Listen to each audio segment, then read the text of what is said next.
Here I am today. இன்னைக்கு வந்தாச்சு. நீங்கள் எல்லாரும் எக்ஸ்பெக்ட் பண்ண டாப்பிக்கோட வந்தாச்சு. We are going to talk about overthinking. So how many of you guys are excited for today's talk?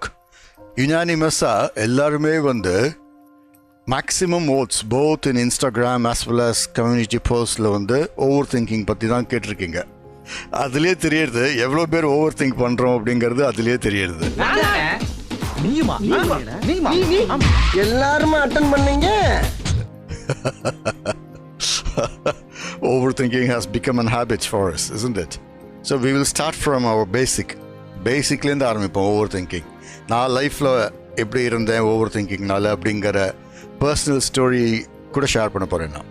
This topic is going to be very very useful for everyone. Age ஃபேக்டரே கிடையாது. சின்ன வயசுலேருந்து வயசாகிற வரைக்கும் இந்த topic I think is going to be very very useful. So keep sharing it, guys.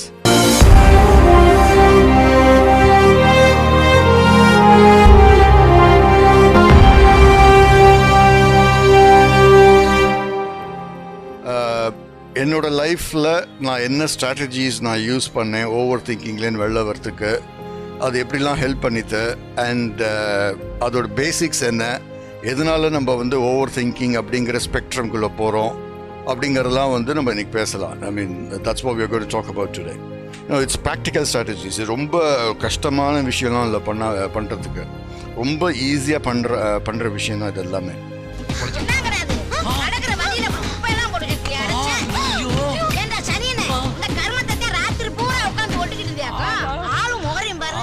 Okay, because என்னோட லைஃப்பில் I have always been an overthinker all my life. And நான் ஓவர் திங்கராக இருந்ததுனால, ஓவர் திங்கிங்காக இருக்கிறதுனால I nearly stopped doing lot of things that has ended up good for me.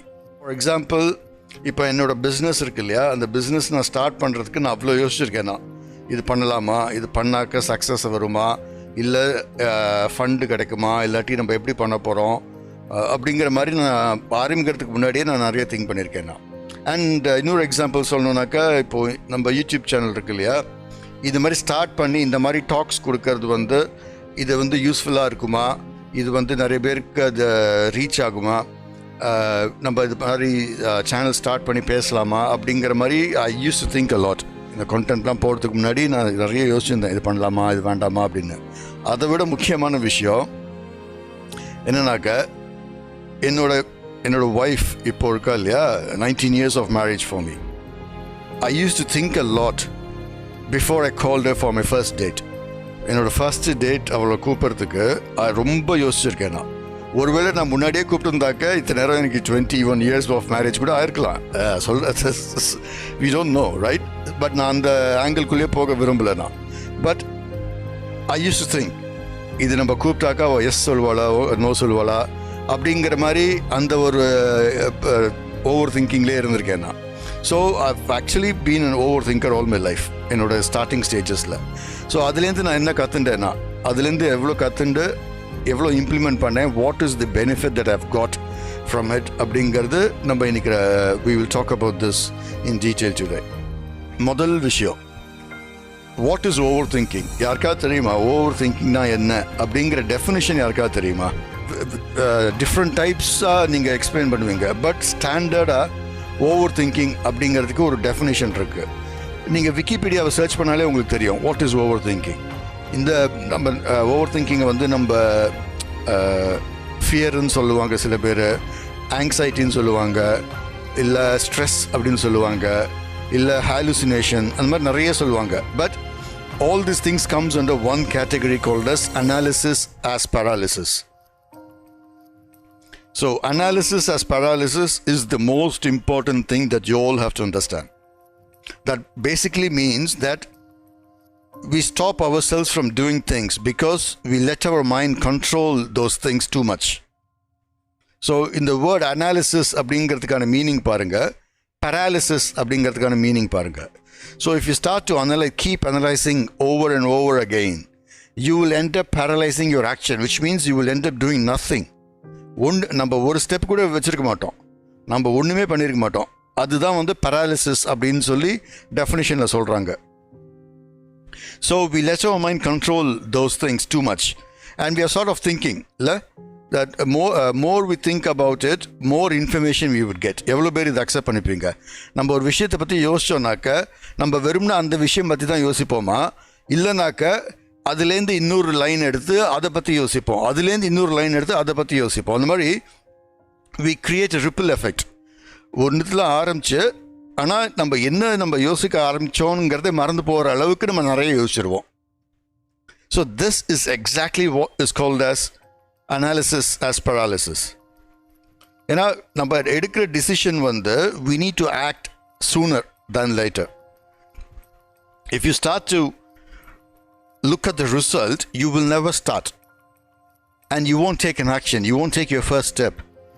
So anything that you do, any legitimate decision that you take, you have to act sooner rather than later.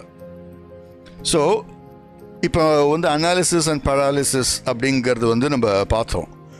இதுக்கு ஒரு opposite theory இருக்குது. The opposite of analysis by paralysis extinct by instinct. Extinct அப்படின்னாக்க இப்போ டைனோசார்ஸ்லாம் extinct ஆகிடுச்சு அப்படின்னு சொல்கிறாங்க. So அதுக்கான meaning it's gone. I mean அதெல்லாம் ஒரு டைமில் இருந்தது அப்படிங்கிறது தான் எக்ஸ்டிங்க்ட் அப்படிங்கிறதுக்கான மீனிங். இன்ஸ்டிங்க்ட்டுங்கிறது நம்மளுக்கு தோணின விஷயம், இப்போ தோன்றுறது, என்னோட இன்ஸ்டிங்க்ட் சொல்கிறது இந்த மாதிரி நடக்கும் அப்படின்னு சொல்கிறோம் இல்லையா, அதுதான் instinct. Which is kind of funny, right? ஏன்னா நம்ம அனாலிசிஸ் பை பேராலிசிஸ்ன்னு சொல்கிறோம், அதோட கான்ட்ரரியாக எக்ஸ்டிங்க்ட் பை இன்ஸ்டிங்க்ட்னு சொல்கிறோம். That basically is the opposite problem, where you are sort of person that who acts rash. So ஏதோ சொல்லுவாங்களே, நம்ம ஒரு விஷயத்தை எடுத்தோமா முடித்தோமா அப்படின்னு இருக்கக்கூடாது. ஸோ நம்ம எடுக்கிற விஷயம் கரெக்டாக பண்ணணும். So we can't rush into things. அந்த ரஷ் பண்ணுறதுமே ப்ராப்ளம் தான். ஸோ நம்ம ரொம்ப ஸ்லோவாகவும் இருக்கக்கூடாது, அதுக்காக ரொம்ப ரஷ்டாகவும் இருக்கக்கூடாது. ஸோ அதுக்கான மீனிங் தான் இந்த ஆப்போசிட் அனாலிசிஸ்ன்னு சொன்னேன் நான். Because if you look at it, யாருமே இன்னொருத்தரோட இதனால நம்ம ஓவர் திங்க் பண்ணுறது கிடையாது. அவங்க என்ன நினச்சிருவாங்களோ அப்படின்னு நம்ம யோசிச்சு நம்ம ஓவர் திங்க் பண்ணுறோம், right? So no one actually tells you to overthink. You overthink thinking that they will do X, Y and Z. And the overthinking comes under two buckets. The ரெண்டு விதமான overthinking இருக்கு. ஒன்று past overthinking. The other one is future event overthinking. So past overthinking ஒன்று இருக்கு, future event overthinking ஒன்று இருக்கு. So முதல்ல நம்ம past event overthinkingனா என்னன்னு பார்க்கலாம். ஸோ நான் இந்த பெர்ஸ்பெக்டிவ் சொல்கிறேன். when someone has said something or done something and something has happened in our lives, நம்ம மைண்டில் we construct a narrative about the thing.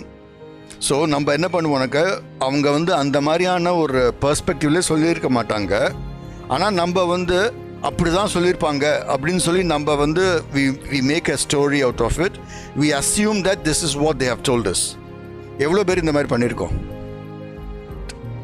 அதுக்கு எந்த யூஸுமே கிடையாது. It just serves no purpose at all. அதுக்கான ஒரே output it will make us feel bad. But நம்ம என்ன பண்ணுறோம், நம்ம அதை பற்றி யோசிச்சு அவங்க இப்படி சொல்லியிருப்பாங்க, ஒருவேளை அவங்க அது டெக்ஸ்ட் இந்த டைம் காமிச்சிருக்காங்கனாக்கா தென் இந்த மாதிரி இருக்குதுன்னு அர்த்தம் அப்படின்னு சொல்லி we paint a mental picture. We construct this narrative around the problem.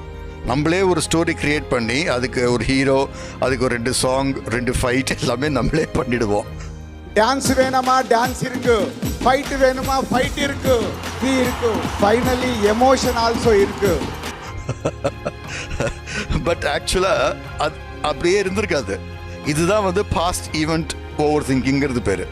Future event over thinking அப்படிங்கிறது பார்க்கறதுக்கு முன்னாடி ஒரு விஷயம் நம்ம பார்க்கலாம். இப்போது will talk about fear and anxiety. இப்போ நீங்கள் ஒரு ரூமில் இருக்கீங்க, திடீர்னு ஒரு லைன் உள்ளே வந்துடுச்சு, உங்களுக்கு ஆங்ஸைட்டி டெவலப் ஆகுமா, ஃபியர் டெவலப் ஆகுமா? Yes, you get fear, right? Opposite பார்த்தாக்க ஆங்ஸைட்டி என்ன, ஒருவேளை நான் என்னோட ரூமில் லைன் வந்தாக்க என்ன பண்ணுறது அப்படின்னு யோசிக்கிறோம் இல்லையா, தட் இஸ் ஆங்ஸைட்டி. கடந்த ஒரு மாசமாவே இருக்குமோ 2 மாசமா தெரியுறாங்க. ஃபுல்லா இல்ல அப்புறம் ஏன்டா பயந்து எல்லாரையும் பயமுறுத்தி இருக்குமோன்னு பயமா இருந்தா போய் செக் பண்ண வேண்டியதானே. அங்க போய் வந்துருச்சுன்னா வந்துருச்சுன்னாவா நம்ம ஒருவேளை இருக்குமோ, ஒருவேளை இருக்குமோ. ஓ, ஃபியர் வந்து இப்போ கரண்டாக ஒரு விஷயம் நடந்திருக்கு, அதுலேருந்து இன்டியூஸ் ஆகிறது ஃபியர். ஒருவேளை இது நடக்குமோ அப்படின்னு யோசிக்கிறது பேர் anxiety. Clear? Is everyone clear? So now let's get into the future event overthinking. So இது இப்போ நான் சொன்ன இந்த ஃபியர் ஆங்ஸைட்டியை வந்து நீங்கள் அப்படியே ஃபியூச்சர் ஈவெண்ட்டுக்கு போடுங்க. அது என்னன்னாக்கா, what we want to do a thing in the future, but we find ourselves overthinking about it and then stop us from actually doing it. அதுதான் வந்து future event overthinking. So future event overthinking is an anxiety thing. And it leads us to not following our dreams and ultimately living a life that we always regret about. ஏன்னா நம்ம வாழ்க்கை வந்து we always have two things in our mind. இந்த overthinking அப்படிங்கிறதே வந்து ரெண்டு விஷயம்தான், சிம்பிளான விஷயம். இந்த ரெண்டுத்துல தான் இந்த overthinking அடங்கியிருக்கு. Wonder and curiosity. Wow அப்படிங்கிறது ஒன்று, கியூரியாசிட்டி. ஒருவேளை நம்ம இப்படி இந்த மாதிரி இருந்தாக்க எப்படி இதை பண்ணாங்க, அவங்களுக்கு மட்டும் எப்படி அப்படின்லாம் இருக்கு இல்லையா. So over thinking is nothing but an effect of wow factor or wonder and curiosity. ஒரு குட்டி கதை ஒன்று சொல்கிறேன். இப்போது ஃப்ரைடே அன்றைக்கு நீங்கள் எல்லோரும் அஸ்யூமிங் நீங்கள் ஒரு கம்பெனியில் வேலை செய்கிறீங்க. ஃப்ரைடே அன்றைக்கு உங்களோட டீம் லீடோ இல்லாட்டி சம்படி இஸ் காலிங் அப், உங்களை கூப்பிட்டுட்டு உங்ககிட்ட ஒரு முக்கியமான விஷயம் பேசணும் அப்படின்னு சொல்லிட்டு சொல்லி முடிச்ச அப்புறம் ஒரு கால் வருது அவங்களுக்கு. அப்புறம் கால் வரைச்சி அவங்க வந்து வெயிட் பண்ணு, நான் வந்து அப்புறமா சொல்கிறேன் உங்ககிட்ட அப்படின்னு சொல்லிட்டு ஒன்று அனுப்பிச்சிடுறாங்க ரூம்லேருந்து. தென் ஃப்ரைடே ஈவினிங் ஆகிறது, டைம் முடிஞ்சு போச்சு, people have gone back home. யார் உங்ககிட்ட இந்த விஷயம் சொல்கிறேன்னு சொன்னாங்களோ அவங்க வீட்டுக்கு போயாச்சு, நீயும் வீட்டுக்கு போகிற. சாட்டர்டே சண்டே 2 நாள் இருக்கு, நெக்ஸ்ட் ஆஃபீஸ் மண்டே தான். What would you do? என்ன பண்ணுவீங்க அந்த டைம்? விடுங்க, 2 பேருக்கும் ஒரு இதுவா இருக்குமோ? அதுவா தான் இருக்கும். இல்லண்ணே, இதுவா தான் இருக்கும். இல்ல, அதுவா தான் இருக்கணும். இல்லண்ணே, இதுவா தான் இருக்கணும். சரி, இதுவா இருந்தாலும் அதுவா இருந்தாலும் எதுவா இருந்தாலும் மெதுவா இன்னைக்கு நான் கண்டுபிடிச்சாகணும். புறப்படு. எக்ஸாக்ட்லி. ஸோ மண்டே அன்னைக்கு திரும்ப ஆஃபீஸ்க்கு வந்த உடனே நீ வந்து you go back to office. அந்த ரூம்குள்ளே போயிட்டு நீ ஏதோ சொல்கிறேன்னு சொன்னீங்களே, என்ன விஷயம் அது அப்படின்னு கிடச்சி, ஓ அதுவா, அது ஒன்றும் இல்லை, நம்ம வேணால் ஒரு காஃபிக்கு போகலாமா, அது கேட்கணும் தான் வந்தேன் நான் அன்றைக்கி அப்படின்னு சொன்னாக்கா உனக்கு எப்படி இருக்கும்?